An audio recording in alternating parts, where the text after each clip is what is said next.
Na wasalimu katika jina la Yesu Kristo. Natumaini ya kwamba nyinyi wote mko salama.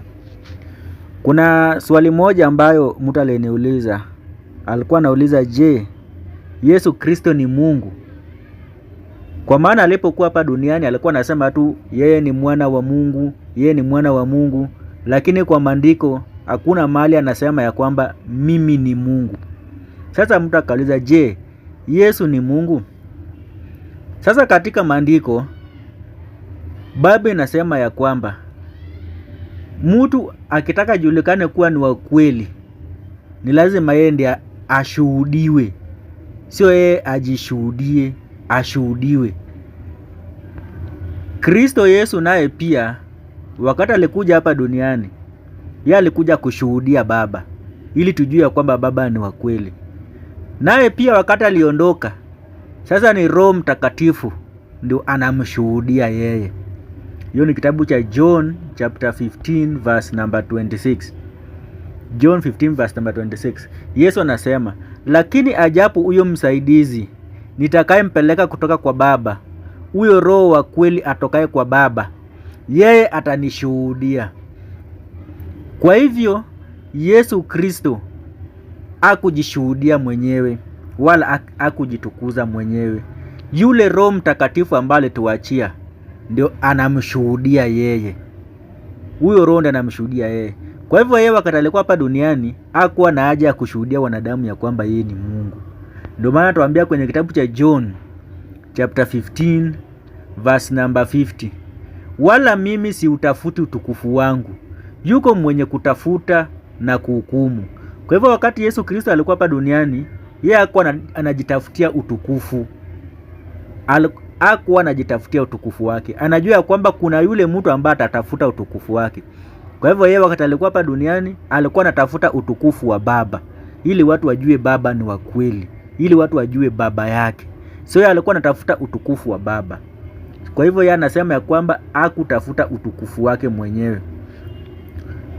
Kwa sababu mtu akitafuta utukufu wake mwenyewe, huyo utukufu si ya ukweli. Ndio maana tena nasema kwenye kitabu cha John chapter 8 verse number 54. Yohana 8 mstari wa 54. Yesu akajibu, nikijitukuza mwenyewe, utukufu wangu si kitu. Anitukuzaye ni Baba yangu, ambaye nyinyi mwanena kuwa ni Mungu wenu. Kwa hivyo Yesu anasema ya kwamba ajitukuzi mwenyewe. Maana akijitukuza mwenyewe utukufu wake si kitu. Kwa hivyo inabidi atukuzwe. Na anasema ni Baba ndiye anamtukuza.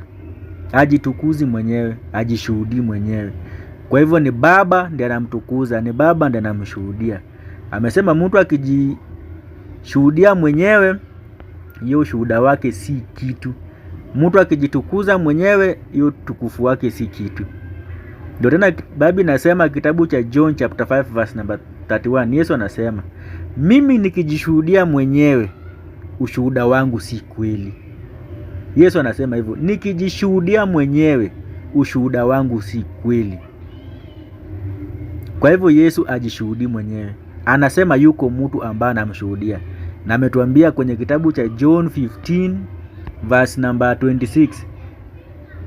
Lakini ajapo huyo msaidizi nitakayewapeleka kutoka kwa Baba, huyo Roho wa kweli atokaye kwa Baba, yeye atanishuhudia. Kwa hivyo ni Roho ndiye anashuhudia Kristo Yesu. Kwa hivyo manabii ndio walishuhudia Yesu ya kwamba ni Mungu, na mitume pia walishuhudia Yesu kuwa ni Mungu. Kwa maana manabii na mitume walikuwa na roho wa Kristo ndani yao. Walikuwa na roho wa ule wa Baba. Na hiyo roho ndio aliweza kushuhudia ya kwamba Yesu Kristo ndiye Mungu. Kitabu cha Petero wa kwanza 1 mpaka 10. 1 mpaka 10.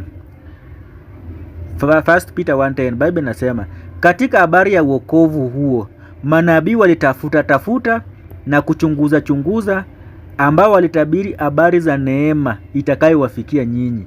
Verse number 11. Wakatafuta ni wakati upi na wakati wa namna gani ulioonywa na Roho wa Kristo aliyekuwa ndani yao, ambaye alitangulia kuwashuhudia mateso yatakayompata Kristo na utukufu atakayokuwako baada ya hayo. Kwa hivyo hapa Biblia inatuambia kwamba kile kitu kilikuwa ndani ya manabii ni roho wa Kristo. Kwa hivyo roho wa Kristo ndio ilikuwa ndani ya manabii. Na tumeona kwenye kitabu cha John 15:26 Yesu anasema kwamba na huyo roho atakapokuja atanishuhudia mimi. Kwa hivyo ile roho ambayo ilikuwa kwa manabii ndo alikuwa anashuhudia ya kwamba Yesu Kristo ndiye Mungu. For example, kitabu cha Isaya alikuwa ni nabii. Isaya alikuwa ni nabii wa Mungu. Kitabu cha Isaya chapter 9 verse number 6. Biblia inasema, maana kwa ajili yetu mtoto amezaliwa, tumepewa mtoto mwanaume, na uweza wa kifalme utakuwa begani mwake, naye ataitwa jina lake Mshauri wa Ajabu, Mungu mwenye nguvu, Baba wa milele, na Mfalme wa amani. Kwa hivyo Isaya anamshuhudia Kristo, kwa maana Isaya ni nabii. Vile vile mitume na Agano Jipya pia likamshuhudia. Kitabu cha Tito 2:13, Tito 2:13, Biblia inasema, tukilitazamia tumaini lenye baraka na mafunuo ya utukufu wa Kristo Yesu, Mungu mkuu na wokovu wetu. Kwa hivyo kitabu cha Tito kinamshuhudia Kristo kuwa ni Mungu mkuu na ni mwokozi wetu. Hiyo ni kitabu cha Tito.